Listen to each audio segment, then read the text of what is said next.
So today for the talk, I thought I'd talk about something that I've been asked about a few times, and I've sort of been asked about it sort of in this forum, and I think every time that I've been asked it, I've sort of butchered the answer to some extent, and I don't really feel like I've given the question enough justice every time I've been asked it, and because it's a question it's hard to sort of wrap your head around, and it's hard to answer really well, because there's not a great answer to this question sometimes.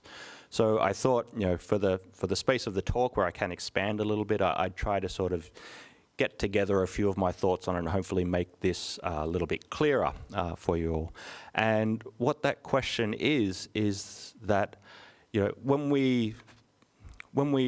when we're taught about things in Buddhism, we're taught, one of the main things that we're taught is that if we attach to things, then we suffer. And so we're taught that we shouldn't attach to things, and if we can let go of our attachments, then we won't suffer anymore. And so the question comes about in that is, well, what do we mean by not attaching to something? And in essence, how do we live in the world with those that we actually love and we care for, but also simultaneously not attached to them? How do we square these two things together? So I thought I'd try to answer this question a little bit, hopefully a little bit better today, and try to go through it with some kind of care and clarity. Because, I don't want to sort of just give that kind of hand-wavy, cop-out sort of I'll just let everything go and everything will be fine. It's something that we really need to sort of, understand clearly. So what I thought I'd go over this morning is, trying to actually get clear on what we actually mean, first and foremost, by attachments. What does it actually mean to attach to something? What do we mean in the more common sense? What do we mean in the Buddhist sense? And then what does non-attachment mean? What do we actually mean when we say not to attach to something? And what does that mean actually in the Buddhist concept when we're talking about it in that sense? And how do we actually do that? How do we not attach to things in the world? And how do we not attach to the people around us? And then, and also, another thing I want to talk about as well is how sometimes we can misunderstand this teaching and take it wrong, and this can be not so beneficial in some ways. So some of the misunderstandings around this, and then finally I'll want to get it to the actual point of the actual question of the actual talk, in that, so how do we actually live in the world with those that we love and those that we care for, but simultaneously as well develop this non-attachment to those people around us. So again, I do want to try to treat this pretty carefully, because it's a source of confusion for many people, and it's a source of confusion not just for people when they start practicing Buddhism, and sometimes they can get confused and it can sort of turn them off these practices a little bit. But it can also be a source of confusion for people that have practiced a long time as well. And there can be sort of detrimental effects if you just take this kind of teaching of just let everything go, if you take that on too stringently in some ways. So again, I want to try and treat this as carefully as possible. So to start with, what do we mean by attachment? What are we actually talking about there? When we say attachment, we have to be careful about the context that we're actually saying attachment in. The context really matters here, because it's not always the fact that all attachments are bad. Some attachments are actually healthy and good. So we have to get clear between when we're talking about attachment in terms of our, you could say our modern and common understanding of attachment, and really the English interpretation of the word attachment, and when we're talking about attachment in terms of Buddhism and what we actually mean by it in terms of Buddhist conceptualization. So if we look at attachment in terms of this modern, more common kind of understanding, and if we specifically for this, if we think of attachment in terms of our relationships with people, if we look at our more modern understanding, we look at things like, like social science and things like that, and psychology and developmental psychology, and all these different aspects of our knowledge around attachment, and which most of these disciplines say you need some kind of attachment to other people to have healthy development. This is something good that you need to actually do. If you develop attachments in the right way, then your life will be, there'll be many positive outcomes in your life in that.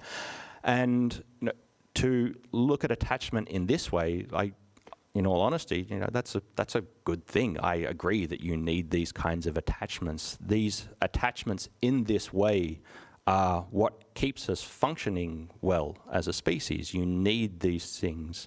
A small child does need a form of attachment to its parents, or it wouldn't survive. You think of a 3-month-old baby, if it couldn't attach to things, it would wouldn't last very long. Mothers wouldn't be able to, a mother's attachment to its child, you actually need that to keep the baby alive. It's our attachment to people around us, that keeps us functioning well as a society. So in these kinds of ways, when we look at an interpersonal meaning of attachment, again, in the modern, more common sense, these are actually good, wholesome things. But if we extend on that a little bit as well, what are some of the other kind of attachments that we might have? Again, thinking from a modern sense, when we think about our moral standards, we need to attach to a certain kind of moral standards to actually live in the world as well. Our moral standards that we have are a form of attachment, what we consider to be right and wrong and good and bad. This, in a way, it's a form of attachment, and this is a good thing to have. Likewise, even with your Dhamma practice and your whole conceptualization about being a Buddhist and being a Buddhist practitioner and being a meditator, in some way this is a particular form of attachment. Again, in the right context, you couldn't practice, you couldn't want to progress in the Dhamma, you couldn't want to strive towards enlightenment without some form of attachment to some kind of ideal. And really, in essence as well, if you take yourself as a Buddhist, and if you adhere to some kind of lineage and tradition, say for example like Theravada, your whole adherence to that is a form of attachment in some way. So, and everything that you consider right and wrong through that kind of worldview, in a way, is an attachment. So it's not always the case that all attachments just blanket across the board are bad and that we should get rid of. Some are actually quite helpful to us. So if we take that into account and say, well, some attachments are okay. So, why, as a Buddhist, why are you trying to overcome your attachments? Why are you trying to let these go? So if we think about it in this more modern context, and and the common understanding context of it, when we think about attachment in terms of our sort of our relationships to people, this is more about sort of being connected to people, being interrelated, being harmonious, being unified, being codependent on each other. That's what we mean by attachment in the more modern sense. And then when we look at things like our moral standards, our beliefs, our ideologies, our worldviews, this is more like a kind of adherence to these things. But this is very different to what we mean when we say attachment in terms of the Buddhist context. Attachment in the Buddhist context, what we mean by this is that we innately want something to be a particular way that it isn't, and that we in some way can't accept some kind of state of the world of what it is. We want something to be a particular kind of way, and when it isn't that way, we continue to grasp to it and attach to it and want it to be a particular kind of way. So attachment in the Buddhist sense, it's not about the objects, about the things that's out in the world. What it more is our relationship to those objects, and it's about our either acceptance of those objects for what they are, or our unacceptance of those objects for what they are. So the key concept here in Buddhism, the term we're talking about when we think about attachment in terms of the Buddhist sense, is where it's this term that the Buddha called upadana. Now, most of you may have heard of upadana already, and upadana, basically that means attachment, clinging, grasping. And this is what upadana is, what we mean when we say we're attaching to something. And most of us already know as well. Upadana is very, very interrelated to this concept of what we call tanha, and tanha is, and again, most of you will know, tanha actually is the kind of the craving, the wanting, the desire for things. And these two concepts are very, very closely interrelated, tanha and upadana. These things are so closely interrelated, and this, when we speak about our Buddhist practice and trying to develop more in our Buddhist practice, what we're trying to do is, you could say, we're trying to break the links between tanha and upadana, or our desires and our attachments. We're trying to break that in some way. These two concepts are very important in the context of what we call dependent origination. I won't go into dependent origination at the moment. It's sort of not so useful at the moment. But just as a quick kind of overview of it, is that dependent origination, what's happening when we're coming into contact with anything. We come into contact, we see something in the world, we have some kind of feeling, some kind of state that comes up in the mind. And once we have some kind of feeling from the experience, we have tanha, we have craving for it, we want it to be a particular, we want this thing, we like it, or we want to get rid of it. And then because of that, our upadana, our attachment comes along in there. And then, the more that we attach to it and wanting it to be a particular way, wanting it to, maintain or wanting to get rid of it, then this is the thing that actually causes us some kind of suffering. So, as Buddhists, this is the thing we're told we need to sort of like break that link somehow between our feelings and our desires and their attachment to them. Somehow we need to break that, and we need to separate that in some way. So, and by breaking our attachments, it's okay, we don't attach to it. So what does that actually mean then? What does it mean to not attach to these things? What does it mean to not attach to these experiences that we're having? Does this actually mean that, like, oh, okay, well, I don't experience anything anymore? Do I lock myself in a room and I shut my eyes and I never experience anything? Does this mean everything that I have in the world, I need to get rid of it? Or does this mean that I'm sort of indifferent or apathetic to things that are happening in the world? And so now we come to, well, what do we actually mean by non-attachment?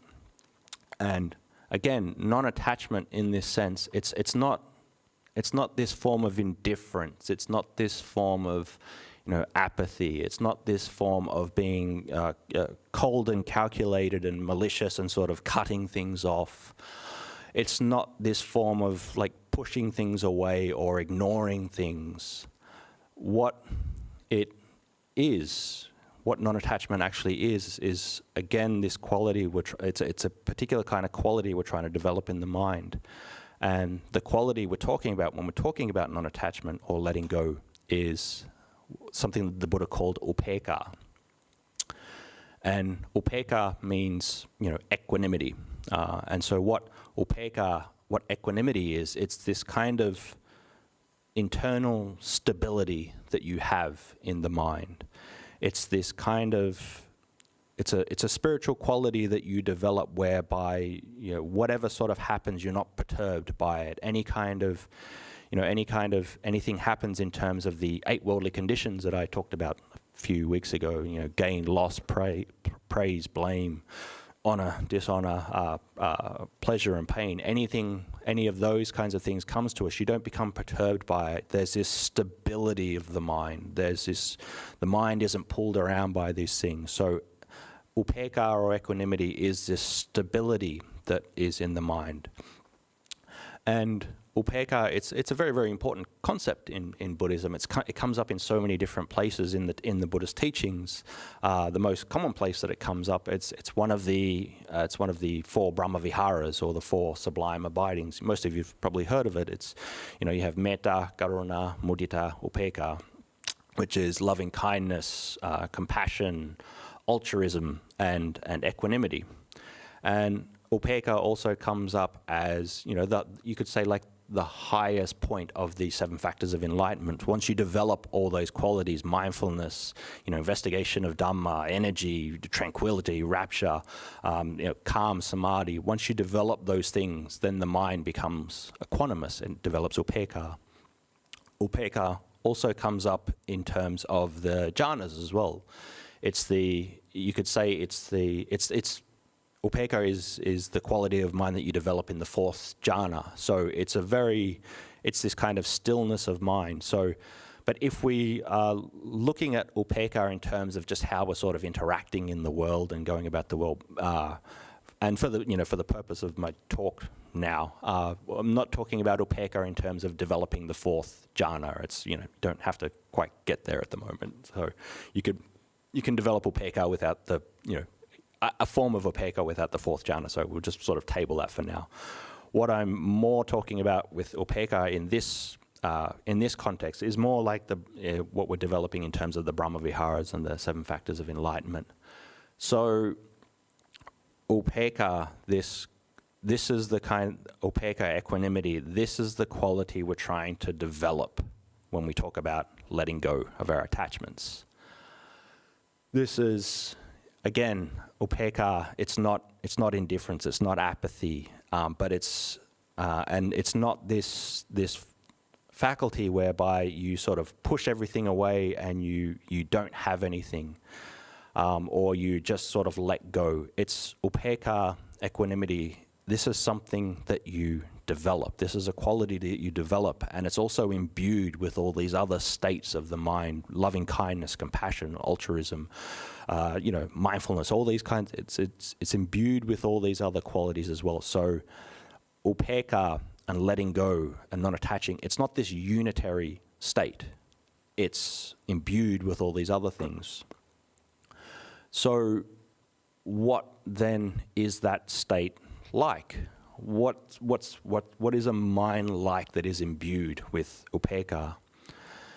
And this is where some people sort of have a bit of a problem sort of understanding it, or they get a bit mixed up. Again, it's not indifference, it's not apathy, it's not this kind of trying to ignore everything in the world. But again, it's this quality of mind where we accept things for whatever way that they are. We accept things in the world for whatever sort of comes into us, comes in whatever we come in contact with. We become equanimous to whatever we experience. Again, it's not being able to let go and be equanimous. It's not this kind of that you're like trying to push things away or you're trying to get rid of anything, but you're learning to be with what is. Whatever you experience, you can just accept that for what it is. Whether it's good, bad, doesn't really matter. You just accept this thing for exactly what it is. So if we think about upekkha in this way and this development of equanimity in this way, this is really what we're trying to develop when we talk about non-attachment. And this can unfortunately this can sort of go wrong a little bit. This can sometimes misunderstand it in some ways. Sometimes we think just letting go is like getting rid of anything, and it's, this can be quite sort of, this can really go the wrong way. You've obviously sort of heard Buddhist teachers talking about, okay, you just need to let go of everything and you need to detach from everything. But sometimes we sort of grasp this the wrong way, and we think again that we should be like getting rid of things. Developing this mindset in a more pathological sense, it's not really the right way of what you want to do. You don't want to develop letting go as just this kind of like knee-jerk reaction to every problem that comes up in the world. If there's some sort of problem, you don't just want to run on this sort of code of like, just let it go, just let it go, just let it go. Sometimes there's problems in the world, and there's things in the world, that you need to actually face up. And there's times where maybe you say something and do things where you have to take responsibility for it. And you can't just sort of go, well, I'm just going to act in this particular kind of way. And just because I'm a Buddhist practitioner and I can just let everything go, that whatever I do, it doesn't matter. The things that you do really do matter. The way you treat people matters. The way you're interacting with people matters. This is, just because you sort of develop this quality of just being able to let things go, it doesn't get you off the hook for being morally responsible for things. It doesn't get you off the hook for treating people in the wrong way. We still live in the world with other people. We still have to care for them. We have responsibilities for them. We have to interact with them. We can't just, treat people in a particular kind of way and then all of a sudden we go, well, I just let everything go, and we use this as some kind of, shield for our own kind of selfishness. A lot of times we might use letting go as this kind of, we don't want to deal with the problem, or we don't want to deal with this person, or we don't want to deal with who they are or how they're acting, so we throw up this kind of like shield, and we don't do this out of wisdom, but we do this more out of just not wanting to engage and not wanting to interact. So being a good Dhamma practitioner doesn't mean that you just always just let everything go.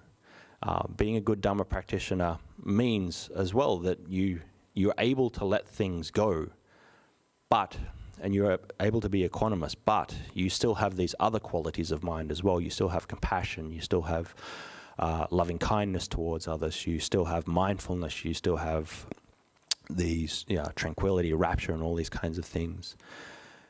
You don't want to be the kind of Buddhist practitioner who looks good on the outside of like, I just let everything go, I let everything go. But you don't want to look like a good Buddhist on the outside, but inside you just develop this sort of like, pathological kind of emotional numbing to any response, any kind of interactions that you have. This is not the kind of letting go you want to develop. But again, being able to let go with wisdom, being able to let go and be equanimous and have these other factors that are in the mind as well. This is more what you're trying to develop when we talk about letting go of your attachments.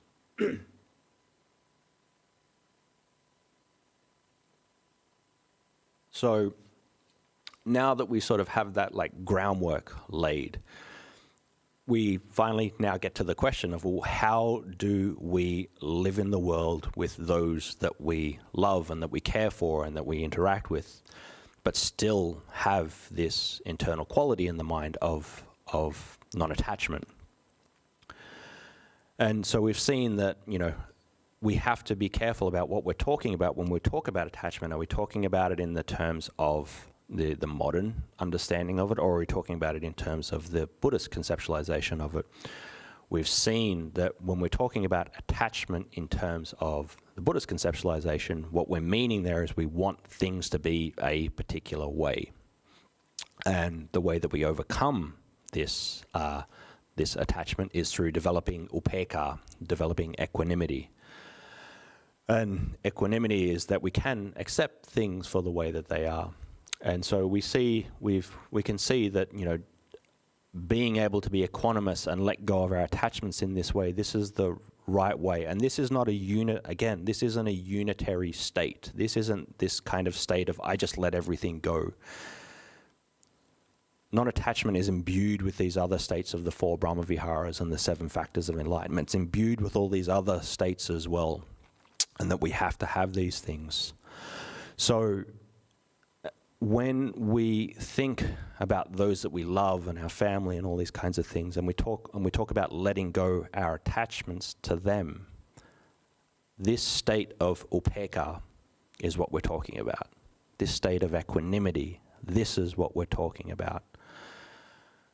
We're talking about, from a Buddhist context, we're talking about trying to understanding it in the terms of accepting the people that are around us for exactly who they are.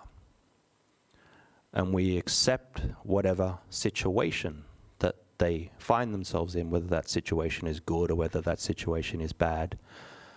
But then also for ourselves as well, we accept that this is the situation that we're in right now. These are the people that are around us right now.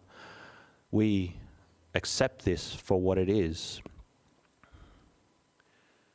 Again, letting go, it's not about pushing things away. It's about accepting things for what they are. And this goes for the people around us. Not attaching to things doesn't mean we get rid of everything. It means being able to accept what it is we find ourselves in, the situation we find ourselves in. And so, because we've trying to develop this quality of upekkha, of equanimity in the mind, again, it should have these qualities of, the other qualities of the Brahma Viharas as well. The interactions that you have with the world and you have with the people around you, it should have these qualities of loving kindness, compassion, and all these things around it as well. So, in essence, when you find yourself in the world with the people that you love, you should still be speaking and acting and behaving and interacting with them in the same way that like you were actually attached to them. And again, attached in the more modern, the more common sense, because to them, this is what matters. Being attached to people in the more modern sense, this actually really, really does matter. How you treat people matters. What you do with people matters. The things you do, the way you treat your family, the way you treat your friends, these things actually really do matter. You can't just be indifferent to these things. But again, you should be interacting with them in this way where you'll develop the other 3 factors of the Brahma Viharas, along with having this inner quality of the mind of upekkha and having this stability of mind and just accepting the people around you for who they are and whatever kind of situation that they find themselves in, whether that situation is good or bad, you just accept them for what it actually is. And you accept your role of what you are, your role of the way that you're in the world with these people as well. So, just to sort of like summarize this whole thing, is that this is what we mean when we say not attaching to things. This is what we mean by letting go. This is what we mean by not attaching to those people that we love and those people that are around us. It's not about pushing these things away. It's about developing equanimity. It's about developing upekkha. We've seen that, sometimes, some forms of attachment, like in the more modern sense, some of these are actually quite helpful. But what we're talking about when we're talking about non-attachment in the Buddhist sense is that attachment in the Buddhist sense means we want things to be a particular kind of way, and we suffer when they're not the way that we want them to be. And the way we overcome this is by developing upekkha. The way we overcome this is by developing equanimity. And equanimity, it's not this unitary construct. It's something that's imbued with all these other qualities of the mind as well. And this is what we're actually trying to develop when we're interacting with people.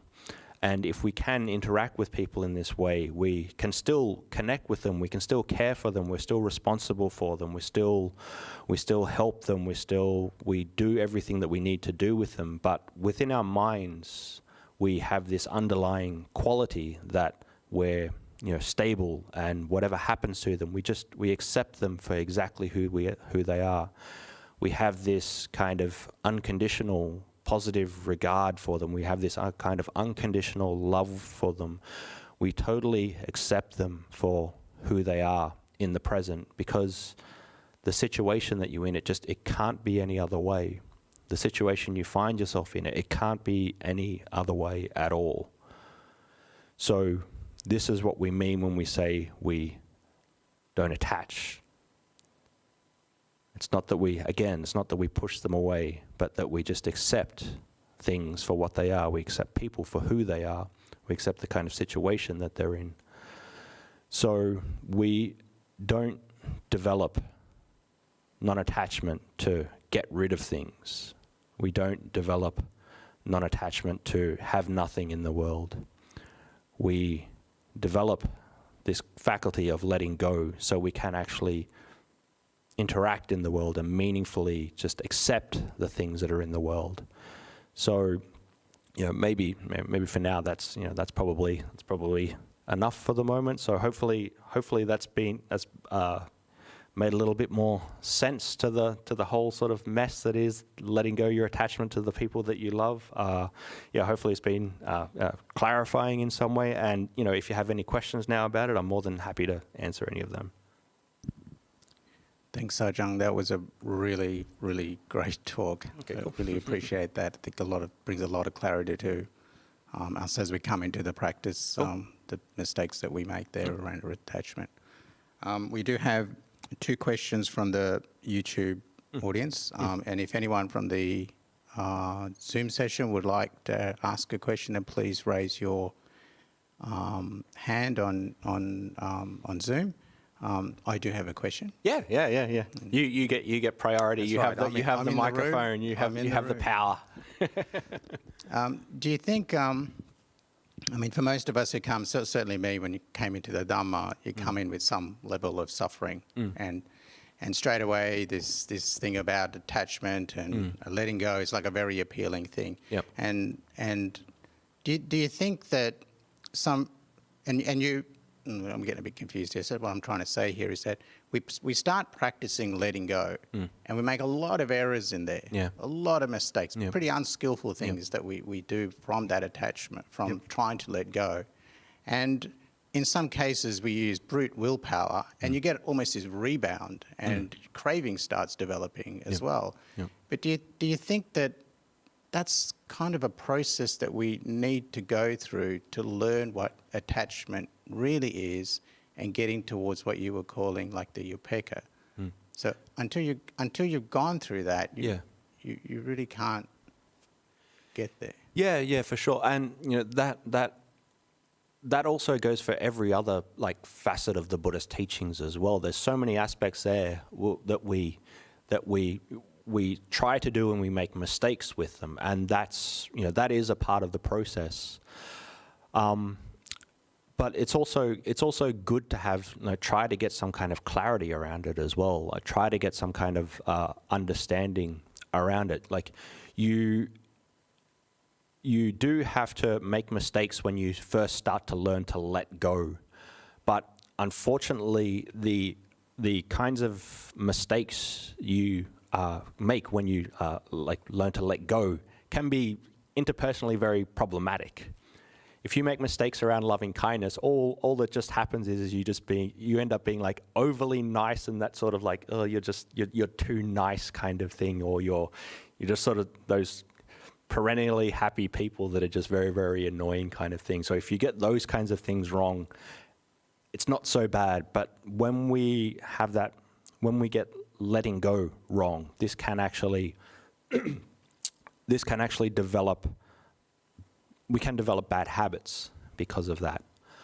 So trying to get some clarity around that is a good thing. As I said in the talk, if we just take this kind of letting go as this kind of knee-jerk reaction to every problem in the world, we end up just sort of using it as this sort of catch-all kind of cure to every problem, and we think it's this kind of panacea for everything.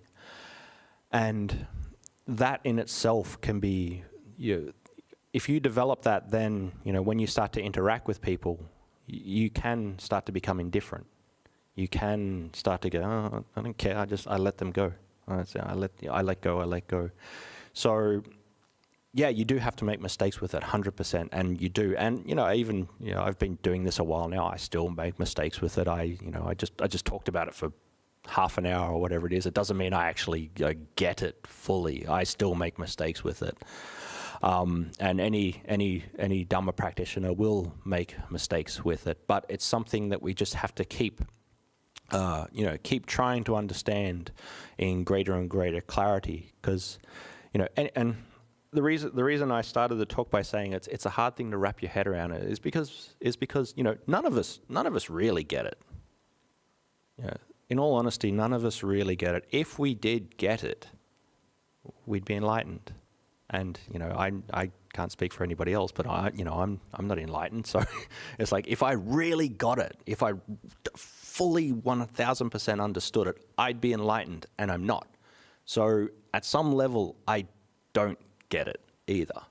So I think all of us in the practice, at some level, we don't get it, but we just have to keep trying to understand it in that more clearer way, and not just take it as this unitary construct where we just let things go. But it's, you know, there's other things there as well that we need to develop as well. But yeah, we make mistakes with it, and hopefully, the last thing I say about that is, hopefully, if you do make mistakes with it, you have the wisdom and the compunction to realize that you've made the mistake. Because sometimes we make the mistake with it and we don't realize that we're making the mistake, and it develops into a habit, and that's not a good thing. So hopefully we can see that we've made the mistake, and we can sort of rectify that. Thank you, Ajahn. There's two questions here from Zoom. I'm asking this one on behalf of Katrina, who says that she's on her first Buddhist talk, so she's just punched the question into the chat. Yep. So the question is, if you detach from positive emotions, such as happiness, is the happiness sustainable?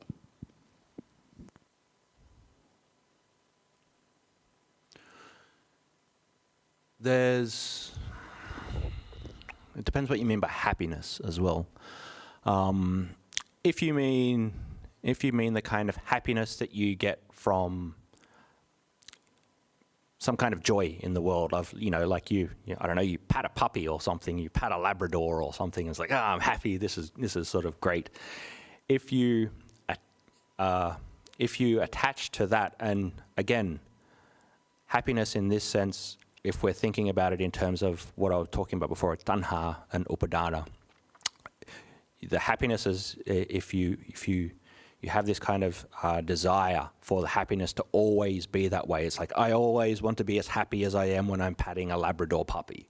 I want my life to be that way all the time. Obviously, nobody really thinks like that, but you know, this is just the example.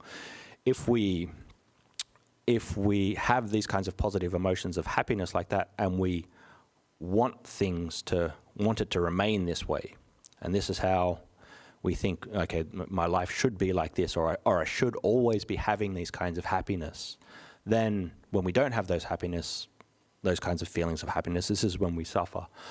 So, but if you have happiness and joy and all these kinds of things arise in the mind, but you accept them for what they are, again, they're states of mind that have arisen and that they're here in the present. And this, just at the moment, this positive feeling of happiness is here. And this is just the way it is right now. But if you can also accept that this will pass, you know, the happiness that I'm having now, at some point it will pass. But at the moment, I'm happy, and that's fine. What this brings about is, if you can have that understanding, a different kind of happiness arises. You could say it's the happiness from being content with the state of the world and what it is. So again, depends what you mean exactly by happiness, but having these kinds of positive emotions, if you can learn to if you can learn to not attach to them, again, be equanimous with them, this brings about this sense of contentment and stability, and that these things are actually happening. But it's okay if it's there, it's fine. That's how it is. If it's not there, that's fine as well. So hopefully that answers the question. Thank you, Ajahn. There's nothing back from Katrina. I just That's asked fine, her whether she needs to clarify that. Yep. Okay. I've got Ignacio. Would you like to unmute yourself? You've got a question there. Yep. Thank you for the talk, Ajahn. No problem. Nice to see you again. Haven't seen you in a while. Yeah. I've usually been lurking in YouTube, but thought I'd That's fine. Yeah. Lurking's good. Yep. So I guess my question's kind of related to the first one. So sometimes during life and meditation, I see sort of this craving pop up to have, more peace or, go deeper and stuff. And I'm like, all right, I see that that's not the right way to go about it. So I'm just going to accept it or let it go, as you say. But then I find that, at some subconscious level, there's more frustration that kind of builds up. And I'm like, you know what? Let's just accept that. But, sometimes it sort of spirals down into more frustration and more frustration. And I guess my question is, do I kind of just keep accepting until, maybe I get it? Or should I attack this from, some sort of different angle? Yeah, the short answer is in a way you sort of have to do both. Like you do, there's aspects there where you just have to, like if things are bad and it's like spiraling out of, and it's just everything's terrible kind of thing, and it's like I'm not having any peace. At some level, you do just have to accept it. That, well, this is the way the mind is. At the moment it's not peaceful, but it won't always be like this. It can't always be like this. In that way you have to accept it. But again, not developing this acceptance, this kind of letting go as a form of apathy of just like, I don't care. I'm just, my mind's just a mess, but it's like, I'm not going to do anything about it. So you still have to put in the right kind of causes to, move towards that more, you could say, that more positive end of the spectrum. You still have to continue to try to like sustain your meditation. You still have to try to develop wholesome qualities in the mind. You still have to, attempt to, every day get, back on the cushion kind of thing and just keep at it. And because it's through, you really develop the capacity to let go of things through developing all these other qualities as well. Developing all these good qualities in the mind. That's how you really develop equanimity. That's how you really develop letting go. So again, it's not just this kind of, I just accept things, I accept it, like, you're actually, instead of throwing things away, you're actually developing a lot of things as well. So again, you have to accept how things are, but then you also do have to, you do have to sort of develop these other wholesome qualities as well. It's like, if you, it's like if you're overweight, like I'm overweight kind of thing, and it's like, okay, I can just sort of accept that I'm overweight. It's like, okay, well, I'm not going to have like a rockin' bod or anything like that. It's, that's not happening for me. Like, but that doesn't mean I just continue to, eat cake and sleep all day and all these kinds of things. It's like I have to do some things to keep myself reasonably healthy as well. So it's the same with your meditation. You just sort of have to accept that, okay, at times mind's not so great, not so peaceful. That's fine, but I do have to do something to try to change that, and I have to. That will take me might take a while to actually do. So again, you really do need both. You need the acceptance, but then also being able to go, well, I'm going to still continue to try to do something about it. Yep. So kind of like acceptance, but at the right times kind of thing. And that's why I was sort of saying, it's like, don't just rely on this idea of letting go to fix everything. It's not always the right thing to do. Sometimes, it's really right to just go, okay, well, I just let this thing go.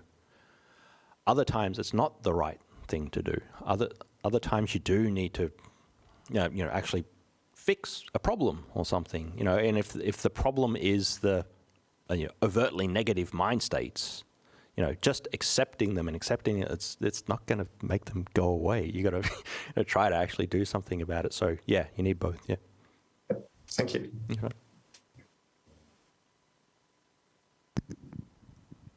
Thank you, Ajahn. Okay, we've got 6 questions from the YouTube audience. Cool. So the first one here is, how do we practice detachment from our body? Yeah, that's the mind's the hardest one, but the body is you'd say that's the second hardest one. It's the thing that you're always with, and it's the thing that it causes you a lot of suffering. Especially the older you get, the sicker you get, the harder it is to detach from the sickness of the body. So the way we start to develop this detachment to the body is actually the same way that we don't attach to other things. Again, we just sort of have to accept it for the way it is right at this period of time. You can't change your body.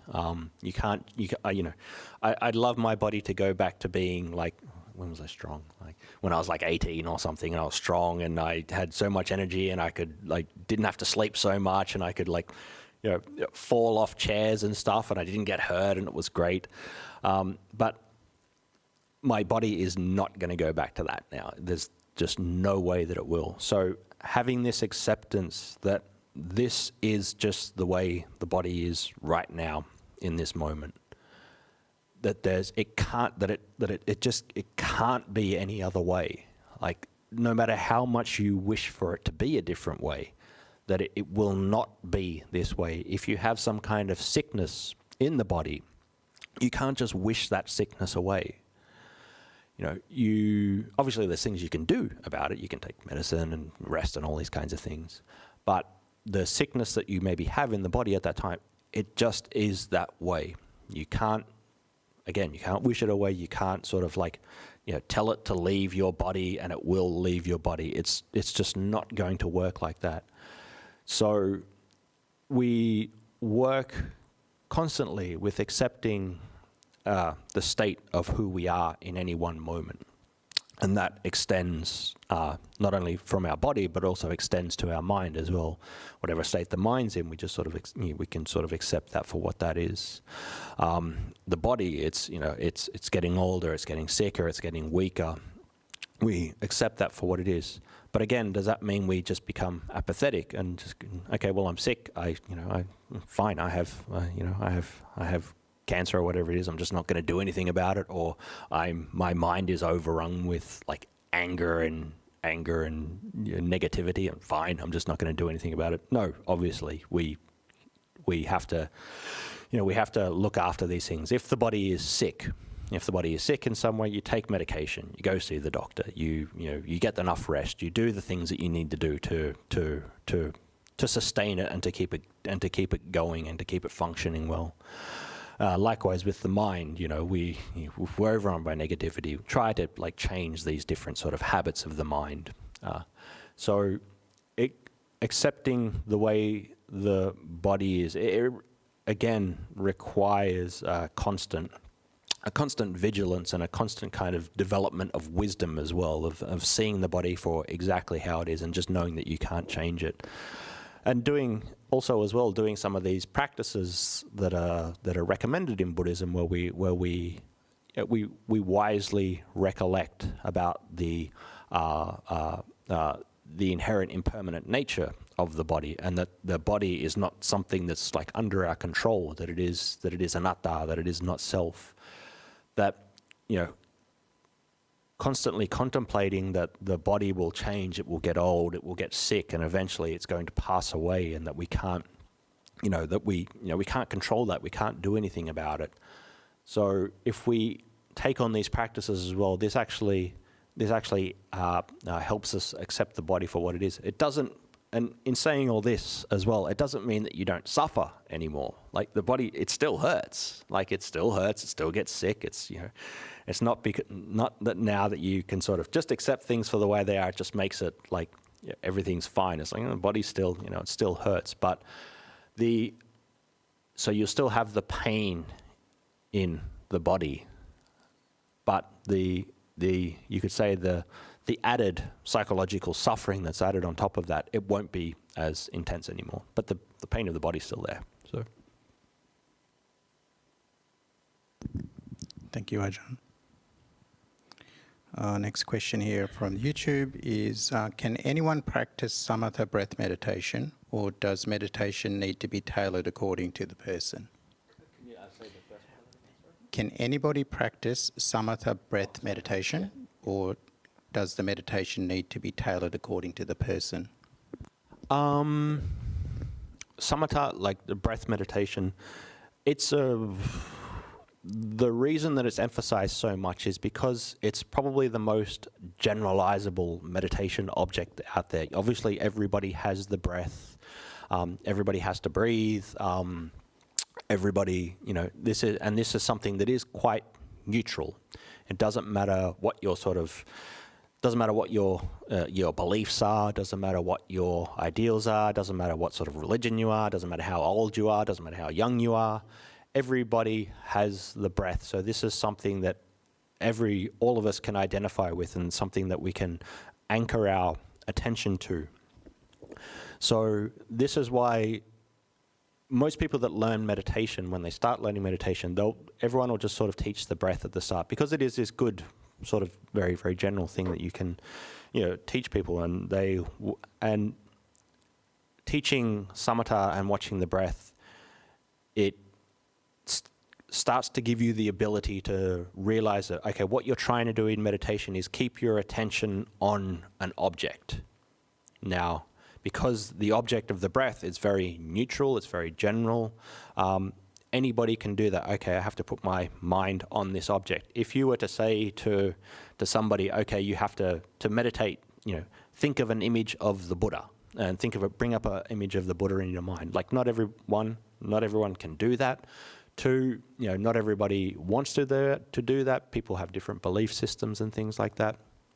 So, you know, using those kinds of objects as starting points of meditation, it's then, you know, not so useful. But if you say to people, just watch your breath, you know, anybody can do that.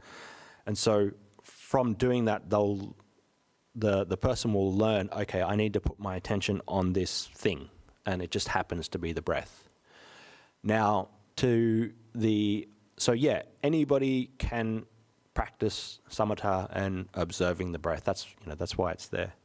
Now, does meditation have to be tailored to the individual? Well, this is the point where actually, yeah, well, maybe some people try to watch the breath, and it's not really an object that can hold their focus. This isn't something that sort of really sits well with them. So maybe they have to try to do some, like put their mind on a different object. Maybe they have to look at observe the sensations in the body. Maybe they find it easier to listen to the sounds in the room. Maybe they find it, easier to repeat a mantra or something in their mind. Maybe they find it better to do loving kindness or something like that. So for meditation to be tailored, it depends on the individual. Like for you yourself, you have to try some different kinds of meditation, and you just have to see what works for you. If you try a different kind of meditation and starts to make the mind calm and there's some clarity there, this is good. This is an object that works for you.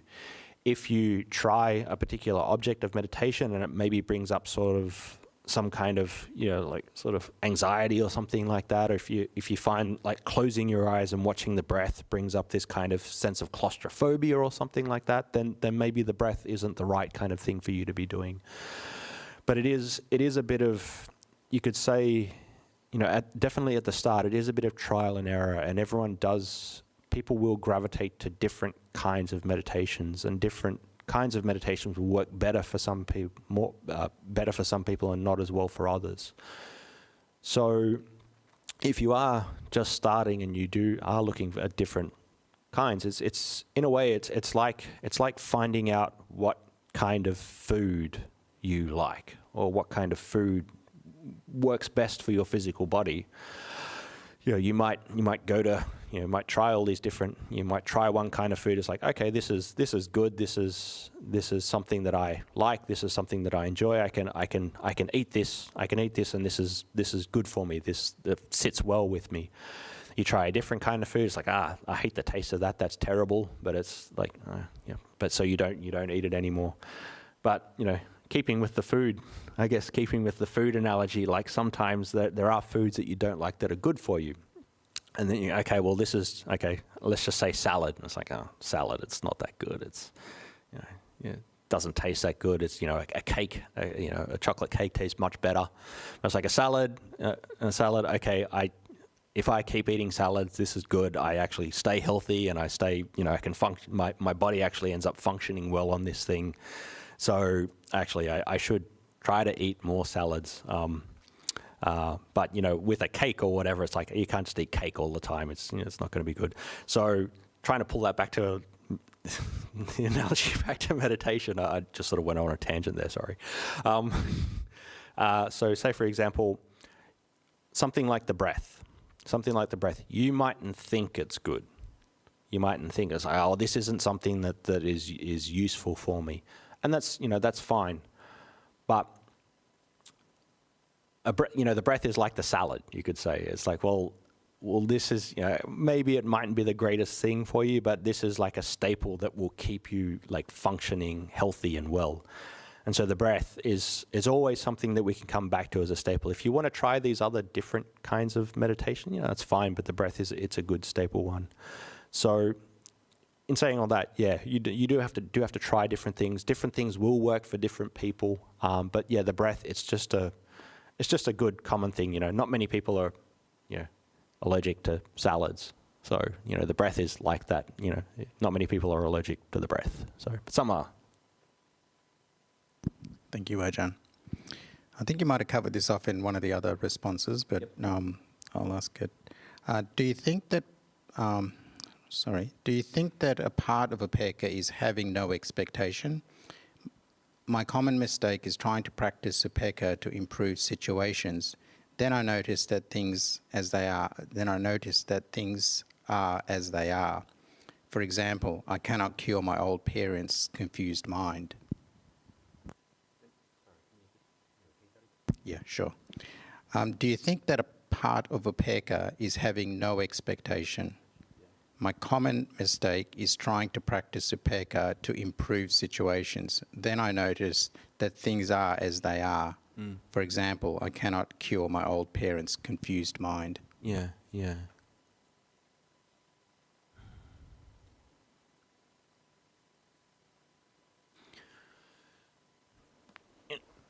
Like it's hard not to have expectations about something, because this is sort of part of living in life. We put in particular kinds of causes, and we expect a certain kind of thing to happen from that.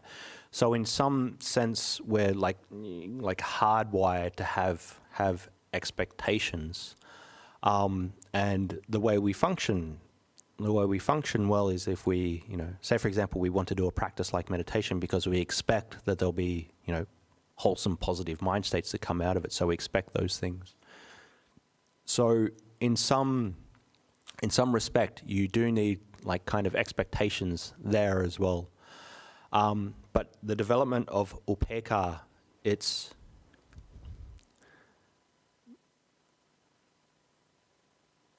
sort of realizing that your expectations won't always come out the way that you want them to. You can still have these expectations, and expectations are still there, but when we talk about upadana, we're wanting something to be a particular way that it's not, and so the quality that we're trying to develop is upekkha, and of accepting these things. So if we have these expectations, what we're doing there is we're wanting it to be a particular kind of way. But truly developing equanimity is understanding that things will be one way, but they can also be another way. And in essence, we sort of ride whether it turns out good or whether it turns out bad. This doesn't really, it's not to say that it doesn't matter, but how would you say, it doesn't weigh on you as much.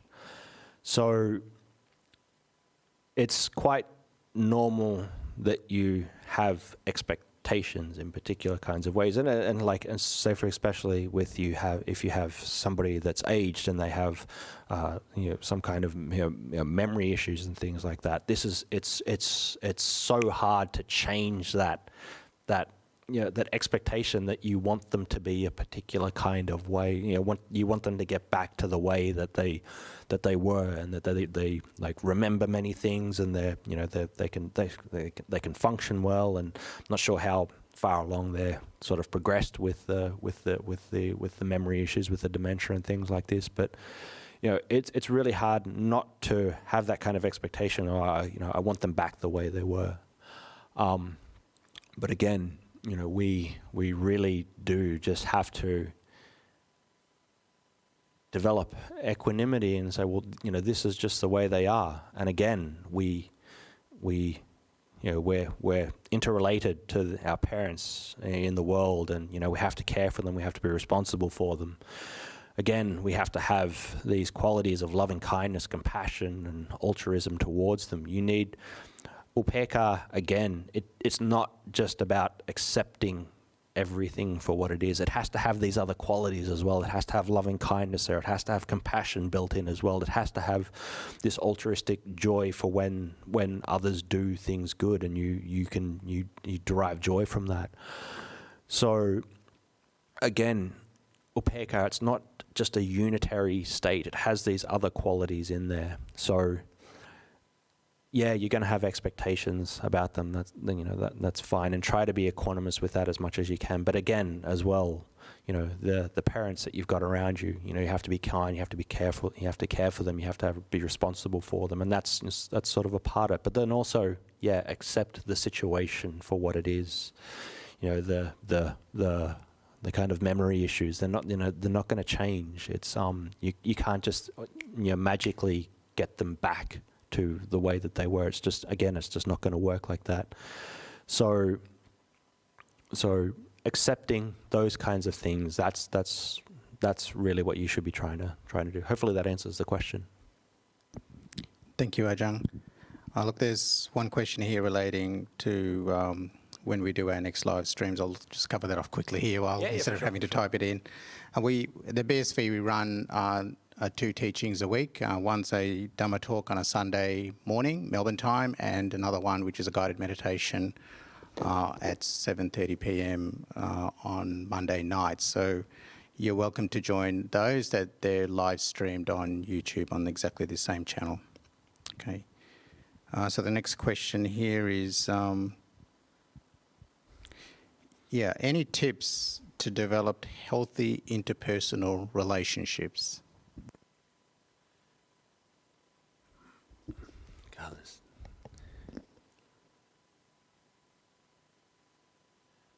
Yeah, it's a hard one because it depends on the person, depends on the kind of relationship that you have with people. But at any sort of like base level, if you're looking at it from like a Buddhist perspective, the best thing to develop around any kind of interpersonal relationships is actually developing the Brahma viharas with people. You have metta, karuna, mudita, and upekkha with people. So you have loving kindness towards them in whatever they do. You have this kind of unconditional positive regard, this kind of unconditional love for them.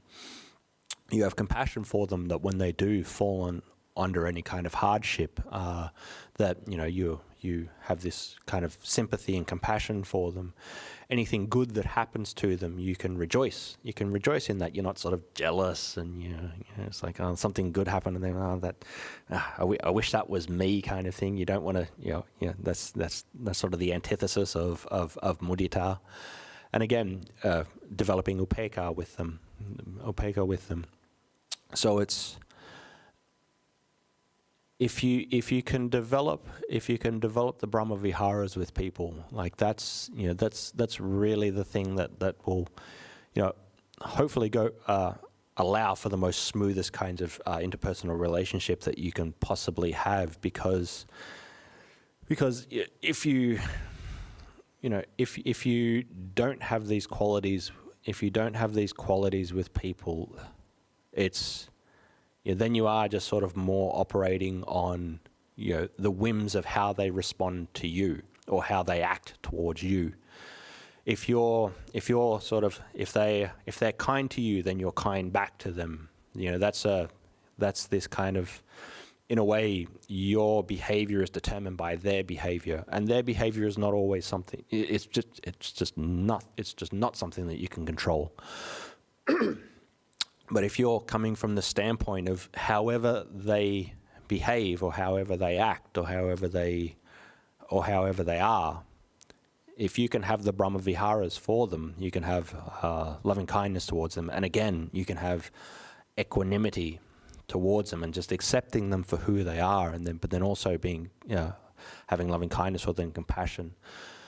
Then it doesn't matter how they relate to you. They might just be grateful. They might be, they might be ungrateful. They might be non-appreciative. They might be, or they might be appreciative, and maybe they just don't know how to show it properly.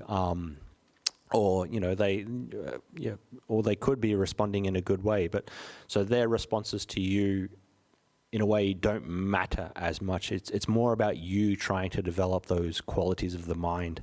And if you do develop them, 95% of the time, it's going to work out better for you. If you develop the Brahma Viharas in any kind of relationship that you have, 5% of the time, people are just, they're not going to be nice. They're not going to, they're going to be ungrateful, all those kinds of things. But, that's, 5% compared to the 95% of the times, the more positive sort of interpersonal relationships you do have with people because of the Brahma Viharas, that's going to totally outweigh it. It doesn't, the way people treat you, it won't really matter as much, because you've developed all these other really great qualities.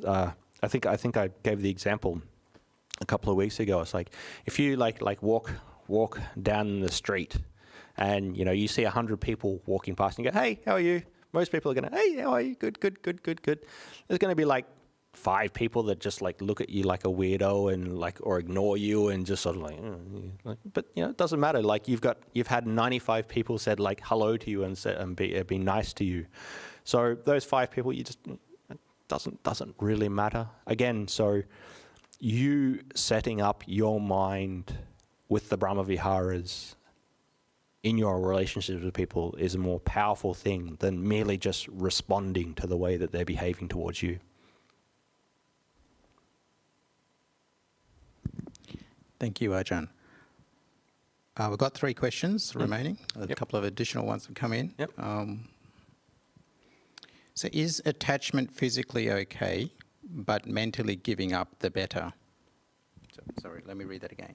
Is the attachment physically okay, but mentally giving up the better? Oh, okay. Again, if we speak about attachment from this, the modern understanding of it, the common interpretation of it, the common English language interpretation of attachment to people and those around us, then this is fine. The kind of interconnectedness, this kind of unity, the harmony, the kind of care and compassion that you have for other people, and being attached to them in that way, that's there's nothing wrong with that. There's again, this is helpful. This is very, very functional, but it is developing this quality of mind around your relationships with them, that you have equanimity in the mind, in that, you know, you totally accept them for what they are. So yeah, you still should act with people like you're attached to them. You know, how you behave in the world and how you speak in the world and how you interact with people, you should act like you're attached to them, because, you know, that's what matters. That's what matters for them. So those kinds of things are okay. But again, the mind state behind that is very, very different. The mind state of equanimity is different in that there's this stability there. There's this, you know, there's this underlying sort of freedom in the mind that however they'll interact with you, that, you know, that doesn't really matter so much. And you can just accept them for however they are. So yeah, you could say, and it's an internal mind, like it's more of an internal state. It's not it's not about the object that's outside. The object that's outside, yeah, you have to look after it, you have to care for it, you have to be compassionate to it, you have to you know, be responsible for it. You have to, you know, physically, you have to help people. Like a child that's like trying to like get some food, you have to pick the thing up and like let it like grab something to eat. You can't just be equanimous and go, yeah, he'll work it out. Like you gotta pick the thing up and like give it something to eat. So again, your speech and your actions should appear like you're attached to people in the world, but the mind is something different. The mind should have this sense of equanimity to it. Thanks, Ajahn. We've had a couple of additional questions come in, and we've only got about 5 minutes remaining. Yep. This question here is, my sister is quite ill, and I find myself trying to control things. Yep. Any ideas on detaching in a good way, and even recognizing when I'm going down that rabbit hole of control? Many thanks.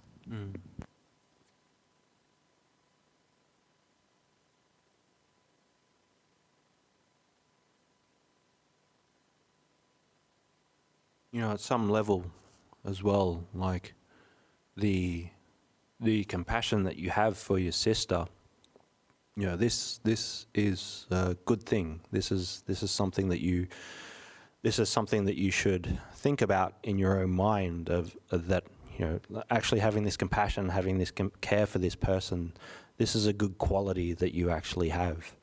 So you could say, yeah, rejoicing in that you do have this compassion for your sister and you do have this care for her, that this is a good thing. And that, you know, but unfortunately this compassion at times can turn into wanting to like control and fix everything. So, you know, and it's just sort of like it's sort of like a bug in the system kind of thing of compassion, that, you know, it can turn into that wanting to try to, you know, because you care for someone so much, you want to try to fix everything. And so you, in a way, you have to like forgive yourself for that, of, you know, by default, because of your compassion, you fall into trying to control. You know, just try to forgive yourself, try to be patient with yourself, try to realize that this is a part of being compassionate, and this is a part of being helpful.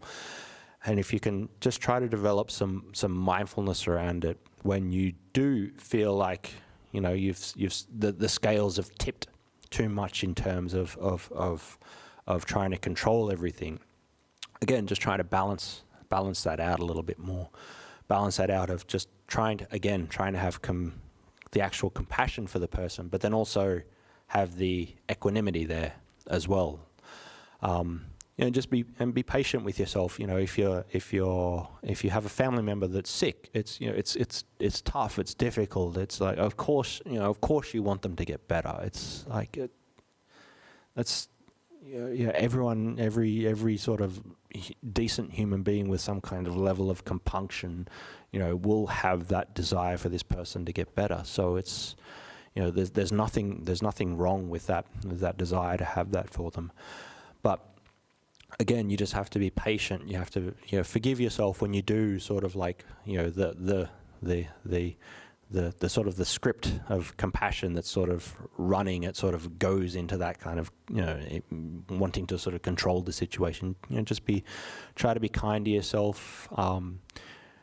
Try to just be patient and realize that that's the way it is. And, in a way, like, treat yourself the way that you're trying to treat your sister.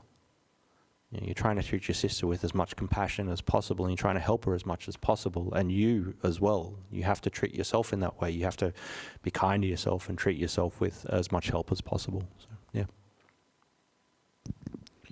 Thank you, Ajahn. The next question here is, after establishing silent present moment awareness and moving to the breath, I always fall asleep, even after a good sleep. Yep. Is this purely a lapse of mindfulness? If you're like literally falling asleep every time, yes, it is. It's undoubtedly it is. So, but that doesn't mean it's a bad thing. All it means is that you potentially just haven't trained yourself quite adequately yet. You're halfway there. So what's likely happening is say for example, you're watching the breath, the mind's starting to become calm. It's starting to become calm. And once we've trained our mindfulness well, the mind gets down to this level of calm. And if you keep mindful, then the mind will drop into like a state of calm. And this state of calm is very alert, it's awake. But what happens at this, you could say like this inflection point, is if you still haven't trained your mindfulness enough yet, you get calm, and then what'll happen, just by force of habit, when the mind's like that, you just sort of fall into sleep. So you're on the right track. Don't feel bad about yourself. But yeah, it is a lack of mindfulness. So all you have to do is just have to, like, when you start to feel like you're starting to get calm, instead of just sort of, instead of just sort of like riding with it, just go, okay, well, the mind's starting to become calm now. Become a little bit more vigilant of the breath. Try to in a way sort of awaken your attention up a little bit more. And if it is like it is happening like all the time, maybe you do need to like do outwardly physical things to to change that. Maybe you're starting to slump over, so straighten up, or even to the point you might need to get up. Just break. The point I'm trying to get at, break that habit, because if you continue to fall into that habit, it'll happen all the time. And you're just, every time you sit, you just fall asleep. So in essence, try to break that habit as much as possible. But you're on the right track, so don't feel discouraged. Thank you, Ajahn. We've clicked over 10:30. There's one more question. Are you? Yeah, why not? Great. After the Buddha's enlightenment, was he in a permanent state of loving kindness and compassion, sympathetic joy, and most importantly, equanimity? I can't exactly speak for the Buddha, but my understanding would be yes, but again, imbued with those qualities. If one's mind is free from all attachments, then you could say, by default, these different kinds of qualities become like the kind of operating system that you have, because there's no, you could say, there's no avarice, there's no jealousy, there's no, wanting the world to be a particular kind of way. So once that all drops away, then there is these, more positive qualities that just sort of arise in their place. So there's, I don't understand exactly what the fully enlightened mind state is, because I'm not enlightened. So, I can't exactly say for the Buddha what that is, but for all intents and purposes, the stronger one's mind becomes, the more clear one's mind becomes, the more you are able to let go of greed, hatred, and delusion in the mind. You just start to notice that more of those qualities of the Brahma Viharas, they start to come up in their place. So, I'm, sort of like, I don't know, like a tiny little sort of like ant somewhere, and the Buddha's like this, like, huge mammoth of a like massive building kind of thing. So if that's for me in my own practice, if that's happening for me at this like minimal level, like I'm sure like the Buddha's loving kindness, compassion, altruism, and equanimity were much better, much greater, and sort of more imbued with those things. So yeah, hopefully that explains it. So thank you, Ajahn. And there's no further questions. Cool. Right. Okay. Well, with that, my clock is totally wrong, by the way. So I was like a half an hour out. So so okay, very good. So I'd like to thank you all for tuning in again on the 30th. Was it? On the 30th. That's right. The virtual. Community update on the building project happening at Newbury, and then also the 7th of November, which is the robe offering, virtual. Okay, you're more than welcome to join into any of them. And so, again, thank you all for coming. Hopefully it's been helpful. Hopefully it's been useful for you all, and I'll wish you all the best in the Dhamma. Thank you, Ajahn. And for those who are tuned in on YouTube, you're welcome. On Zoom, you're welcome to stay on for a little bit longer.